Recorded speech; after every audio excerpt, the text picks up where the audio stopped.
sedekah itu dikeji oleh syarak dan dikeji oleh akal. Itu dia. Nak duduk lagi rumah orang lepas 3 hari yang pertama tu, nak duduk pada hari yang keempat, macam kita pergi minta sedekah kat dia. Orang yang kerja minta sedekah ni kerja yang tak elok dalam agama. Dia kata keji pada pandangan manusia sendiri. Begitu masalah.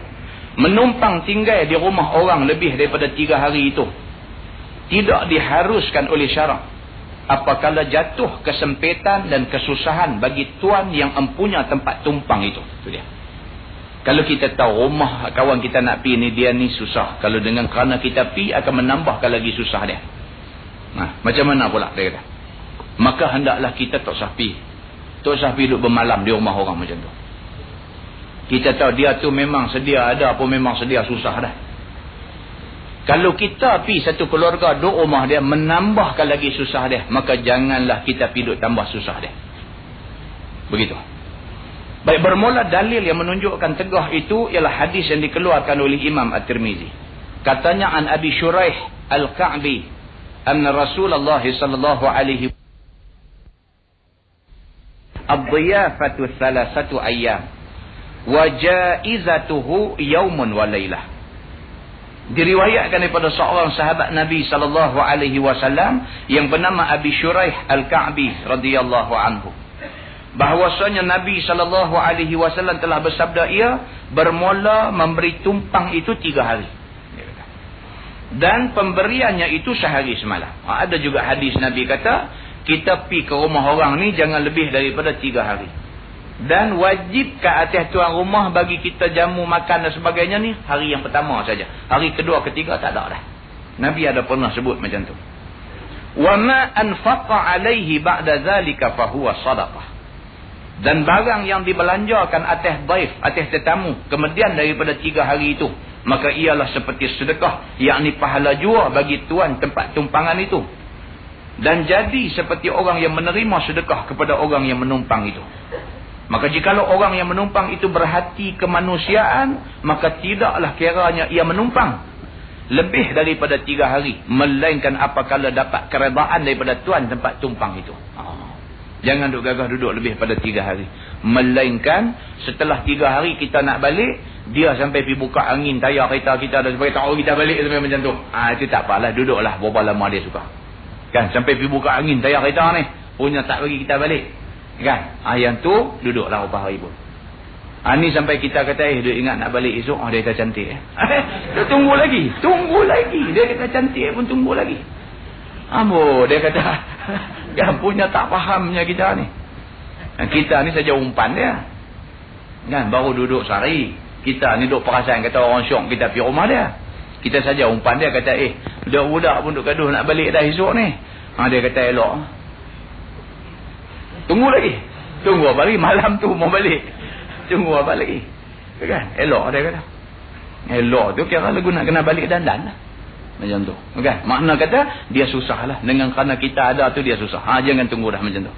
Maka jikalau jadi menyempitkan orang tempat menumpang itu, maka tiada harus ia tinggal. Sebagaimana sabda Nabi SAW, wala yahillu lahu an yaswiya indahu hatta yuhrijahu.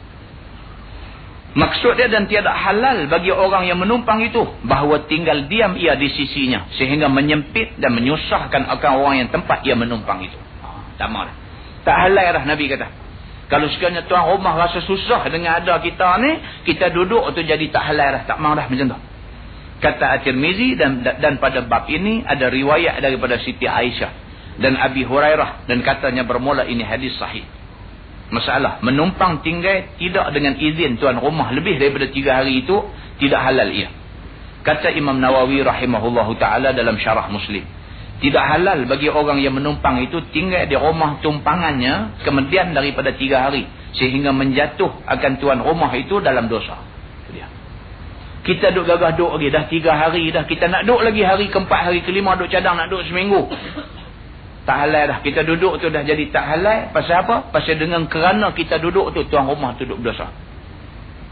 Masuk aja dalam bilik laki bini ni, jadi tak elok lah. Kalau yang mai tu adik-beradik laki, bini masuk dalam bilik ni, muka perat ni Allah yang mengetahui.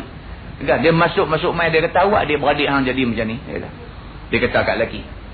Laki ni bila dengar selingar merah, rasa siung bunyi gitu. Kan? Dia tak buat dia beradik hang ni darat sangat dia dah.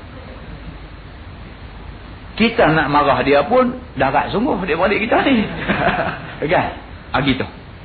Kalau hak mai tu pula adik-beradik bini. Mai sampai tak tahu rumah orang. Dia berasa macam rumah dia duduk bebas. Suka ikut suka dia. Dengan seluar pendek dalam rumah. Pi balik nak tidur atas kosen tidur. Sekejap lagi berasa nak tidur dalam kapek. Gulung diri dalam kapek tidur. Dia ni lagu nak jadi cucuk ketayap ke apa pun tak tahu.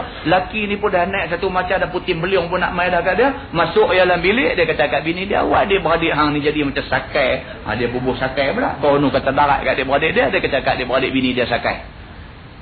Janganlah. Dengan kerana kita laki bini nak jadi perkara itu sahlah. Islam nak habang yang tu. Pergi berjalan rumah orang ni tak apa. Bukan jadi salah. Tapi kalau sampai nak bagi susah orang, jangan. Begitu. Kan? Sampai laki bini ni pun masuk. Dia kata dah lah gaji lambat. Depa ni mai sampai is tu orang. Kan? Depa pun dah masuk waktu-waktu kecederaan lah ni. Kan? Mana dengar hari tu raya apa, hari tu pun gaji cepat, lepas tu dia nak main raya Cina pun gaji cepat, lepas tu dia main gaji cepat. Jadi nak boleh pula ni lambat. Habis dah. Sampai bil ayam pun main notis merah dah tak bayar lagi kan. Pasal tak ada duit. Bukan kita tak bayar, duit tak ada. Habislah tabung haji ni sampai tinggal tabung aja. Kan? Dan kita kena fikir, benar ni bukan semua orang senang. Bukan semua orang senang. Kita kena fikir. Benar dia ada kawan yang sampai Cina pajak gadai ni kenai muka dia dah. Sampai tinggal muka dia tak gadai kat Cina tu. Hal lain ni habis dah. Kan? Kita nak kena fikir benda ni. Jangan dah kita tahu dia tu susah. Kita pergi duduk sekeh dia bagi jadi lagi susah. Jangan. Syarak tak mau macam ni. Walaupun syarak menyuruh tuan rumah ni layan tetamu. Tapi syarak juga bagi ingat kepada tetamu. Janganlah hang pergi duduk sekeh tuan rumah ni sampai jadi hilang pahala dia. Sampai jadi dosa pula dia dengan Tuhan. Masuk dalam bilik dia berkelahi dua lelaki bini. Nak keluar lagi buat senyum balik. Tapi tengok muka ada kabu penuh. Katok bantai pecah dalam bilik tu. Okay. Kita duduk tunggu lagi. Apa punya orang sampai tak ada akal boleh fikir ni. Kita tak mau macam tu. Kan? Tentu ingat dunia ni semua orang ada akal kan? Kan? Hak kita duduk tunggu di simpang ni. Simpang 3 ni kita duduk tunggu. Kita duduk tunggu. Hak no main road. Kan dia main daripada sana. Kita duduk tunggulah dia. Tunggu. Dia corner masuk. Dia tak bagi signal. Ada juga jenis macam tu. Kita ni jadi berdosa kerana dia. Sebelum tu kereta banyak. Kita nak keluar tak boleh. Kita duduk tunggulah. Duduk tunggu. Kereta tak ada. Kecuali kereta Syekh ni sebiji aja duduk main. Duduk main. Kita pun duduk ingat dia nak pergi terus lah. Dia tak bagi signal. Duduk tunggu dia lah. Tunggu. Corner masuk. Kita kata kan? Tidakkah kita jadi berdosa kerana dia? Ada kita nak kata apa? Habis baiklah kita ni. Kita kata jenis tak ada akal. Kita kata hang bagilah signal hang nak masuk. Ni yang orang duk tunggu punya hujan lama hang nak masuk. Bagi signal lah. Jadi nak marah. Itu sebab kena darah tinggi banyak orang kereta lah ni. Kan jenis macam tu. Orang banyak jenis macam tu. Kan? Kita duk ikut belakang kereta dia. Duk ikut dia bagi signal belah kiri. Kita pun okey lah dia bagi signal belah kiri. Kita nak potong. Kona kanan pula. Yang hang bagi signal kiri tu pasal apa? Yang nak kona kanan bagilah signal kanan. Kita ni hingga duk kena darah tinggi dah. Kan? Jadi apa kita nak kata? Kata tu dia yang kata Malaysia ni orang tak ada akal ni cukup ramai. Kan? Jenis macam ni jugalah duk pergi di rumah orang duk tumpang tidur dan sebagainya ni. Dia duk fikir dia tu nak save duit tak mau tidur hotel. Dia tak fikir tuan rumah tu bukan kata save duit, tak ada duit dah. Nak belanja dia ni. Jadi syarak nak bagi tahu yang ni. Syarak kata tidak halal bagi orang yang menumpang tinggal di rumah tumpangan kemudian daripada 3 hari sehingga menjatuhkan akan tuan rumah itu dalam dosa. Tak boleh dah. Sampai peringkat tu berdosa dah kita ni. Kerana boleh jadi mengumpat ia akan orang yang menumpang itu sebab panjang masa ia menumpang itu. Itu dia. Mengumpat dua-dua lelaki bini duk mengata kat kita yang tumpang pergi tidur ni. Ataupun boleh jadi datang kepadanya apa barang yang memberi mudarat ke atasnya. Bagi susah dia. Jadi mudarat dia. Dia mungkin dah ada program dah susun. Dah esok dia nak pergi ke mana. Lusa dia nak pergi ke mana. Room kata kita sampai tanpa bagi tahu kat dia. Program hak dia susun dah. Sangkut dengan 3-4 orang kawan dia dan sebagainya. Semua dia nak kena cancel. Nak kena telefon dekat kono abang ni. Hak duk janji esok tak boleh lah. Pasal ada tetamu main di rumah. Kawan tu berkata, hang pada aku dah batal aku punya program. Benda ni dengan kerana kita tu sangkut berapa banyak program orang lain tu.